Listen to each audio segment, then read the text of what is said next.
Welcome back to my YouTube channel. अगर आप BPSC TRE 4 और बिहार स्टेट का तैयारी करते हैं, आपका 40 नंबर जीएस पेपर है और नेसेसरी आपको बनाना है। और इसमें क्या है कि आपका स्कोर बढ़ेगा। तो आपका जीएस पेपर में जो 40 नंबर है, अगर आप इस वीडियो को देखिएगा तो आपका कवर होने वाला है। तो एक वीडियो से कवर होने वाला नहीं है, आपको डेली 10 से 15 मिनट का वीडियो मिलेंगे। आपको इस सीरीज़, जैसे आज 9 या 10 सीरीज़ है, 10 सीरीज़ है, तो इसमें आप देख सकते हैं। आप डेली इस वीडियो को अगर आप देखते हैं 10 मिनट, तो आपको बहुत ही ज़्यादा फ़ायदा होने वाला है। तो फर्स्ट यहाँ पे क्वेश्चन है, किसी तारे की दीप्ति किस पर निर्भर करती है। तो आप देखिए, फर्स्ट जो ऑप्शन है, केवल उसके आमाप और तापमान पर, उसके आमाप और पृथ्वी की दूरी पर, उसके आमाप, तापमान और पृथ्वी से उसकी दूरी पर, या उपयोग में से एक से अधिक, या उपयोग में से कोई नहीं। तो इस बार जो बीपीएससी 71 एग्ज़ाम हुआ, तो इसमें जो ई ऑप्शन है, ई ऑप्शन हटा दिया था। क्या पता अब बीपीएससी टीआरई 4 में भी ऑप्शन हटा सकता है। अगर हटा दे तो भी क्या है, फ़ायदा होने वाला है। बट यहाँ पे हम लोग को उसको देखना नहीं है। बट इसमें क्या है, इसका आंसर क्या होने वाला है 31 का। तो जो 31 का जो आंसर होने वाला है, उसके आमाप, तापमान और पृथ्वी से उसकी दूरी पर, ऑप्शन नंबर सी होने वाला है। उसके बाद नेक्स्ट क्वेश्चन है, परमाणु की संरचना के लिए दिए गए कथनों को ध्यानपूर्वक पढ़ें। तो अब यहाँ पे ऑप्शन, यहाँ पे सबसे पहले यहाँ पे देखिए, इसमें 4 पॉइंट दिया है। जैसे समान तत्वों के परमाणु जिनके परमाणु क्रमांक समान किंतु परमाणु भार भिन्न होते हैं समस्थानिक कहलाते हैं। देखिए, इसमें 8 क्वेश्चन जो है, फर्स्ट साइंस होने वाला है, उसके बाद करेंट अफेयर होने वाला है, हिस्ट्री और जियोग्राफी। ठीक है। उसके बाद नेक्स्ट जो पॉइंट दिया है, विभिन्न तत्वों के परमाणु जिनके परमाणु क्रमांक भिन्न किंतु परमाणु भार समान होते हैं समभारी कहलाते हैं। या फिर नेक्स्ट पॉइंट दिया है, विभिन्न तत्वों के परमाणु जिनमें न्यूट्रॉनों की संख्या समान होती है और सम न्यूट्रॉनिक कहलाते हैं। तो आप लोग बताइए इसका आंसर क्या होने वाला है। तो इसका जो आंसर है वो ऑप्शन नंबर क्या हो जाएगा। तो यहाँ पे जो है ना, ऑप्शन नंबर क्या होने वाला है, तो ऑप्शन नंबर डी होने वाला है। यहाँ पे क्या हो जाएगा, ऑप्शन नंबर डी हो जाएगा। और ये जो इतना भी आंसर बताया जाता है वो ऑफिशियल आंसर की से, ठीक है। तो यहाँ का जो फर्स्ट पॉइंट है, आप पॉइंट को देख सकते हैं। पॉइंट में क्या है कि समान तत्वों के परमाणु जिनके परमाणु क्रमांक समान किंतु परमाणु भार भिन्न भिन्न होते समस्थानिक कहलाते। तो ये भी बात सही है। यहाँ पे दूसरा समभारी कहलाते, दूसरा भी बात सही है। और तीसरा सम न्यूट्रॉनिक कहलाते, तो तीसरा भी बात सही है। जब तीसरा सही है तो उपयोग में से क्या हो जाएगा, एक से अधिक। तो यहाँ पे ऑप्शन नंबर डी हो जाएगा। उसके बाद 33 नंबर क्वेश्चन है, इनमें से किस प्रकार की कोशिकाएं पादपों में संवहनी ऊतक का भाग नहीं होती है। तो बताइए 33 का आंसर क्या होगा।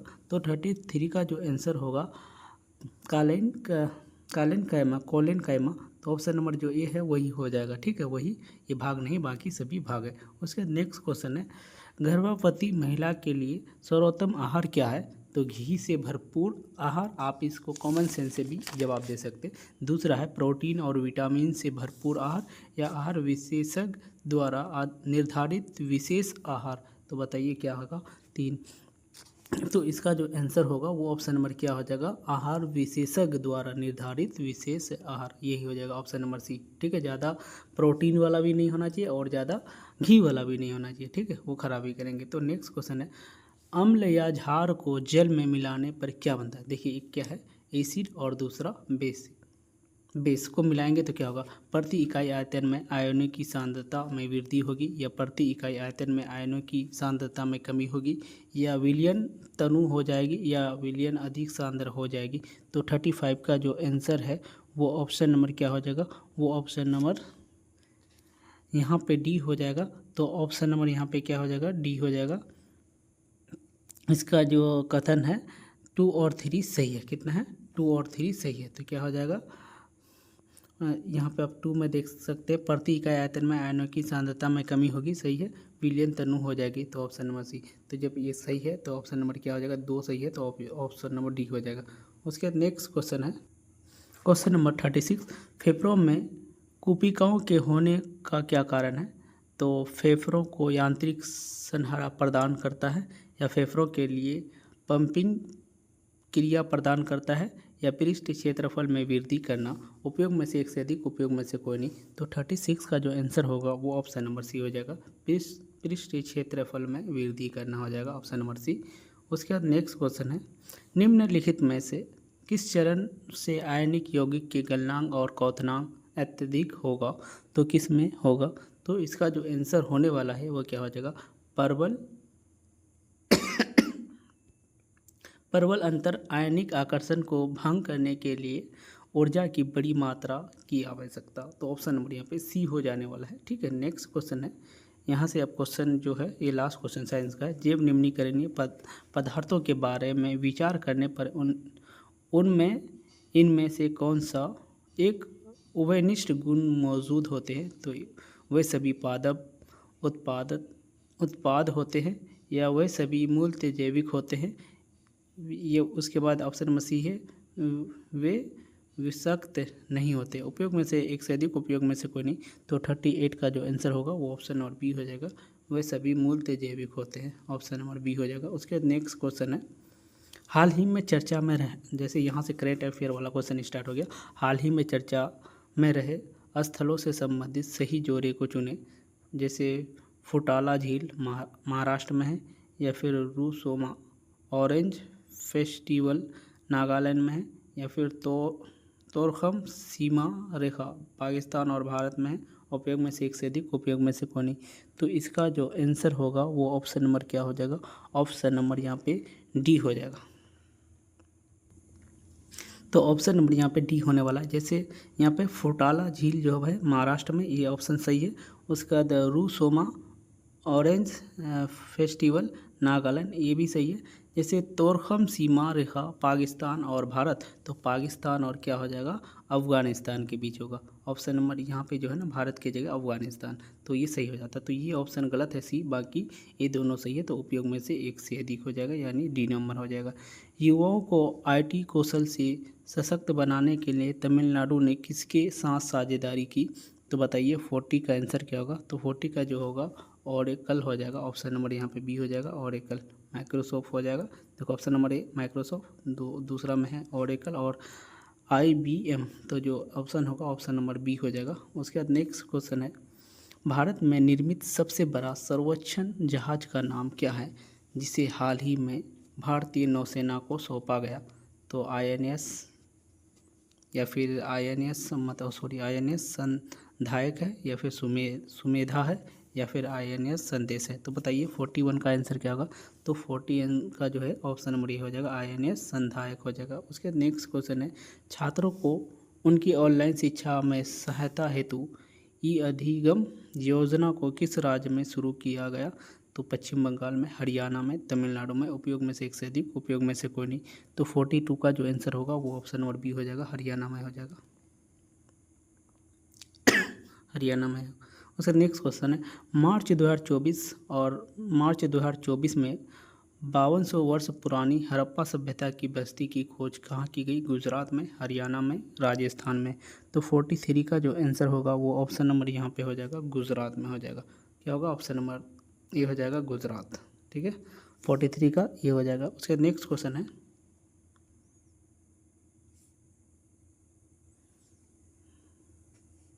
नेक्स्ट क्वेश्चन यहाँ पे है, विश्व शिल्प परिषद द्वारा किस भारतीय स्थानों का चौथा भारतीय विश्व शिल्प शहर निर्मित किया गया? तो बेंगलुरु, लखनऊ या श्रीनगर। तो 44 का जो आंसर होगा वो हो जाएगा ऑप्शन और सी हो जाएगा, श्रीनगर हो जाएगा। उसके बाद क्वेश्चन नंबर 9 है, पर्यावरणीय खतरों के कारण चर्चा में रहे जैसे विक्टोरिया झील किस देश की सीमा से सटा हुआ है? तो केनिया है, युगांडा है, या फिर तंजानिया है, उपयोग में से एक से अधिक, उपयोग में से कोई नहीं। 45 का जो आंसर होने वाला है वो ऑप्शन नंबर डी हो जाएगा, उपयोग में से एक से अधिक। जैसे पर्यावरणीय खतरों के कारण चर्चा में रहे विक्टोरिया झील केनिया में और युगांडा तथा तंजानिया देश से सटा हुआ है। और दूसरा यहाँ पे जो है ना ऑप्शन नंबर क्या हो जाएगा, डी हो जाएगा। तो इसमें ना युगांडा और तंजानिया सब क्या है, पॉइंट सही है। और इसके बारे में अगर जानिएगा तो जैसे यहाँ पे है, विक्टोरिया झील अफ्रीका की सबसे बड़ी मीठे पानी की झील और दुनिया की दूसरी सबसे बड़ी झील है, याद रखना है। उसके बाद नेक्स्ट क्वेश्चन है, ये सभी ना सटे हुए ये है सीमा है, ये देश के सबसे केन्या भी है, युगांडा भी है, तंजानिया, तो ऑप्शन नंबर यहाँ पे इसका डी हो जाएगा। उसका नेक्स्ट क्वेश्चन है, हाल ही में इगतपुरी झील चर्चा में थी, ये झील कहाँ स्थित है? तो उड़ीसा, महाराष्ट्र, जम्मू कश्मीर।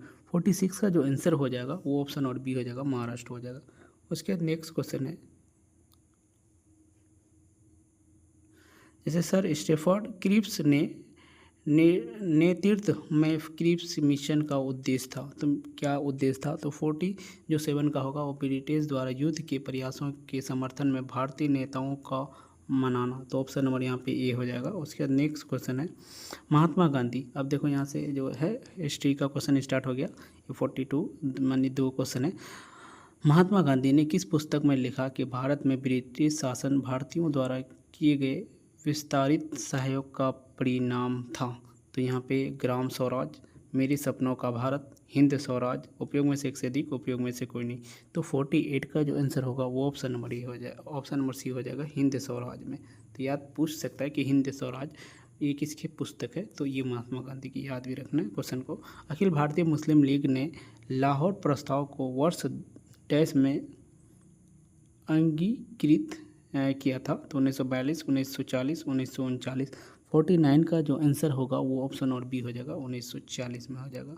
उसके बाद नेक्स्ट क्वेश्चन है, जब सुभाष चंद्र बोस ने भारतीय राष्ट्रीय कांग्रेस के अध्यक्ष पद से इस्तीफा दिया तो इस पद का प्रस्ताव किसे दिया गया? जवाहरलाल नेहरू, या फिर पट्टाभी सीतारामैया, या फिर डॉक्टर राजेंद्र प्रसाद। तो 50 का जो आंसर होगा वो ऑप्शन नंबर सी हो जाएगा, डॉक्टर राजेंद्र प्रसाद को सुभाष चंद्र बोस ने जब भारतीय राष्ट्रीय कांग्रेस के अध्यक्ष पद से इस्तीफा दिया तो किसको दिया था ये प्रस्ताव? डॉक्टर राजेंद्र प्रसाद। उसके बाद निम्नलिखित में से कौन सा विकल्प सुमेलित नहीं है? करो या मरो, लाल लाजपत राय, या फिर स्वराज मेरा जन्म सिद्ध अधिकार है, बाल गंगाधर तिलक, इनकलाब जिंदाबाद भगत सिंह, उपयोग में से अधिक कौन सुमेलित नहीं है? तो इनकलाब जिंदाबाद जो है। 51 का जो आंसर होगा ये करो या मरो क्या होगा? गलत है, ठीक है। इनकलाब जिंदाबाद भगत सिंह ही ने ये प्रसिद्ध किया था, तो याद रखना। बट इसका सबसे पहले कौन इनकलाब जिंदाबाद का नारा लगाया था, तो आप लोग कमेंट सेक्शन में बताइएगा। उसके नेक्स्ट क्वेश्चन, जैसे इसका आंसर जो होगा ना, करो मरो का नारा किसने दिया था? तो लाल लाजपत राय ये नहीं दिया था। तो करो या मरो का नारा किसने दिया था? तो आप लोग कमेंट सेक्शन में बताइए। तो करो या मरो का नारा जो है महात्मा गांधी ने दिया था। भारत छोड़ो आंदोलन की शुरुआत 19 अगस्त 1942 में हुई थी। इसी आंदोलन ने गांधी जी ने करो या मरो का नारा दिया था 9 अगस्त 1942 में भारत छोड़ो आंदोलन के दौरान दिया था, ठीक है। करो या मरो याद रखना है। भारतीय रेलवे ने विधि संस्कृतियों के लोगों को एक साथ लाकर भारत के स्वतंत्र संग्राम में योगदान किया था। उपरोक्त कथन का किसका है? तो महात्मा गांधी का है, सुभाष चंद्र बोस का है, जवाहरलाल नेहरू, उपयोग में से एक से अधिक, उपयोग में से कोई नहीं। तो 52 का जो आंसर होने वाला है, तो आंसर क्या होगा वो ऑप्शन नंबर ये हो जाएगा, महात्मा गांधी हो जाएगा। क्या हो जाएगा? ऑप्शन नंबर महात्मा गांधी हो जाएगा। उसके बाद नेक्स्ट क्वेश्चन है, निम्नलिखित कथन किसके द्वारा था? तो स्वराज मेरा जन्म, ये हो गया क्या 53 का आंसर? स्वराज मेरा जन्म सिद्ध है अधिकार और इसे लेकर रहूँगा। तो सरदार वल्लभ भाई पटेल, जवाहरलाल नेहरू, लोकमान्य तिलक, उपयोग में से एक से अधिक, उपयोग में से कोई नहीं। तो इसका जो आंसर होगा वो ऑप्शन नंबर सी हो जाएगा। क्या हो जाएगा? लोकमान्य तिलक का नारा था, ये मेरा जन्म क्या, स्वराज मेरा जन्म सिद्ध है, सिद्ध अधिकार है, याद रखना। बिहार के किस वकील ने असहयोग आंदोलन के समय लाभप्रद वकालत छोड़ दी थी? तो जयप्रकाश नारायण, राजेंद्र प्रसाद, या सहजानंद सरस्वती। तो 54 का जो आंसर होगा वो राजेंद्र प्रसाद हो जाएगा, ऑप्शन नंबर बी हो जाएगा, राजेंद्र प्रसाद। देखिए अब क्वेश्चन ये जियोग्राफी का स्टार्ट है। जैसे साल टोरी कांगड़ी चोटी निम्नलिखित में से किस सीमा में स्थित है? तो भारत तिब्बत सीमा में, भारत पाक सीमा में, भारत चीन सीमा में, उपयोग में से एक से अधिक, उपयोग में से कोई नहीं। तो 55 का जो आंसर होने वाला है वो ऑप्शन नंबर बी हो जाएगा। क्या हो जाएगा? भारत पाक सीमा में हो जाएगा। उसके बाद नेक्स्ट क्वेश्चन है, 2011 की जनगणना के अनुसार भारत की जनसंख्या घनत्व कितना है? तो 56 का आंसर बताइए कितना है? तो इसका जो आंसर होने वाला है 382 व्यक्ति प्रति वर्ग किलोमीटर हो जाएगा, 382 हो जाएगा। उसके नेक्स्ट क्वेश्चन है, गुजरात के अरुणाचल प्रदेश के समय गुजरात से अरुणाचल प्रदेश के समय में डैश के समय का पक्ष अंतराल है। तो 2 घंटे 1:30 या 1 घंटे। तो इसका जो आंसर होगा वो ऑप्शन नंबर ए हो जाएगा 2 घंटा। याद रखना कितना, 2 घंटा। तो सबसे पहले जो है ना सूरज कहाँ पे उगता है, तो अरुणाचल प्रदेश। याद रखना अरुणाचल प्रदेश। और लास्ट में कहाँ डूबता है, तो गुजरात में। तो सबसे पहले अगर ये दिन होता है तो सबसे पहले रात कहाँ होगा, तो अरुणाचल प्रदेश। और सबसे बाद में रात कहाँ होता है, तो गुजरात में। और सबसे मतलब पहले तो इसका जो है ना, तो यहाँ पे है ना इसके दोनों के बीच का जो डिफरेंट है वो 2 घंटा है, 2 आवर्स है। कितना है, 2 आवर्स है। याद रखना है। उसके नेक्स्ट क्वेश्चन है, निम्नलिखित में से कौन सा विकल्प सही ढंग से सुमेलित नहीं है। तो जबलपुर झेलम नदी में, लखनऊ गोमती नदी में, सूरत ताप्ती नदी। उपयोग में से एक से अधिक, उपयोग में से कोई नहीं। 58 का जो आंसर होगा, जो जबलपुर है वो झेलम नदी में नहीं है। जबलपुर कौन है, सुमेलित। तो जबलपुर नर्मदा नदी के तट पर स्थित है। तो कौन सा होगा, ये लखनऊ गोमती नदी, ये सही है। सूरत ताप्ती नदी वो भी सही है। जबलपुर क्या हो जाएगा, कौन सा नदी के, तो जबलपुर जो है नर्मदा नदी के तट पर स्थित है। यहाँ पे क्या हो जाएगा, नर्मदा। ठीक है, तो इसका आंसर होगा ऑप्शन नंबर ए हो जाएगा। उसका नेक्स्ट क्वेश्चन है, हिमाचल प्रदेश में स्थित लहुल और क्या है, 1 मिनट। तो स्पीति घाटियाँ कुल्लू घाटी से डैश द्वारा जुड़ी हुई है। तो नथुला दर्रे या रोहतांग दर्रा, रोहतांग कहाँ पे है आप लोग कमेंट में बताइएगा, या बारालाचा दर्रे। तो बताइए इसका आंसर क्या होने वाला है। तो इसका जो आंसर होगा वो ऑप्शन नंबर बी हो जाएगा, रोहतास। क्या, रोहतांग, सॉरी रोहतांग हो जाएगा। और रोहतांग जो है ना हिमाचल प्रदेश में स्थित लहुला और स्पीति घाटियाँ कुल्लू घाटियाँ से रोहतांग दर्रे द्वारा जुड़े हैं। तो क्या होगा, अब उसके बाद देखो नथुला दर्रा है वो कहाँ पे है, तो भारत के सिक्किम राज्य में स्थित है। जो नथुला जो दर्रा है वो सिक्किम में, वो हो जाएगा हिमाचल प्रदेश में रोहतांग। और बाला लाचा दर्रे कहाँ पे है, तो बाला लाचा दर्रा जो है वो मनाली को जोड़ता है। किसको, मनाली को जोड़ता है। याद रखना है नथुला सिक्किम तथा चुम्बी घाटी को जोड़ने वाला है। और जो नथुला दर्रा है वो सिक्किम राज्य में। उसके नेक्स्ट क्वेश्चन है, येलोस्टोन है ना नेशनल पार्क कहाँ स्थित है। तो येलोस्टोन नेशनल पार्क ये है कहाँ पे है, तो यूएसए है या फिर फ्रांस है या स्पेन है। तो 60 का जो आंसर होगा वो ऑप्शन नंबर ए होगा, यूएसए। याद रखना ऑप्शन नंबर ए। तो याद रखना येलोस्टोन, तो इससे भी पता करना येलोस्टोन यूएसए में। उसके बाद ये सेकंड लास्ट क्वेश्चन है, निम्नलिखित में से कौन सा पश्चिमी घाटी के लिए प्रयुक्त स्थानीय नाम नहीं है। तो महाराष्ट्र की महाद्री पहाड़ियाँ, कर्नाटक की नीलगिरी पहाड़ियाँ, या तमिलनाडु की इलायची पहाड़ियाँ। तो 61 का जो आंसर होगा वो ऑप्शन नंबर सी हो जाएगा, तमिलनाडु की इलायची पहाड़ियाँ हो जाएगा। उसके बाद लास्ट क्वेश्चन है, ये क्वेश्चन बहुत ही इंपॉर्टेंट क्वेश्चन है, आप इसको VVI लगा लीजिए क्योंकि ये स्पेशल बिहार के लिए है। तो बिहार का जो एग्ज़ाम है आप PPSC Tier 4 का करते हैं, बिहार स्टेट का तैयारी करते हैं, तो आपके लिए इम्पोर्टेंट है।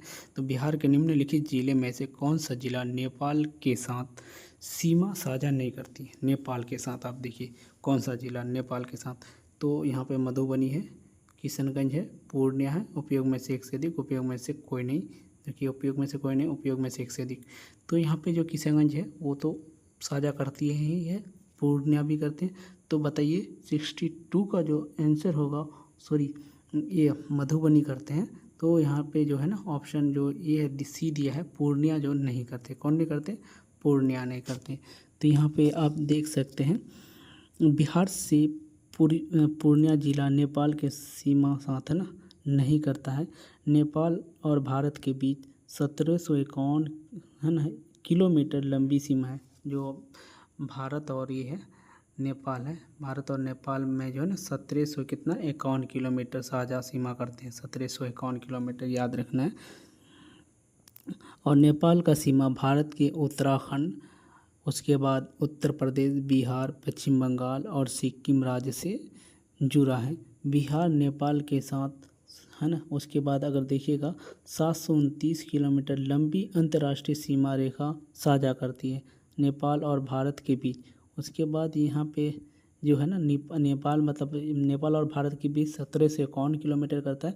बट बिहार और नेपाल के बीच अगर पूछेगा कि जो बिहार स्टेट है इससे कितना किलोमीटर करता है, तो 729 किलोमीटर करता है। बिहार से नेपाल कितना, 729 किलोमीटर अंतर्राष्ट्रीय सीमा रेखा साझा करती हैं। तो गैस अगर यहाँ तक वीडियो को देख लिए तो चैनल को क्या करना है, सब्सक्राइब करना है एंड वीडियो को शेयर ज़रूर करना है। Thank you for watching my video. See you again next video.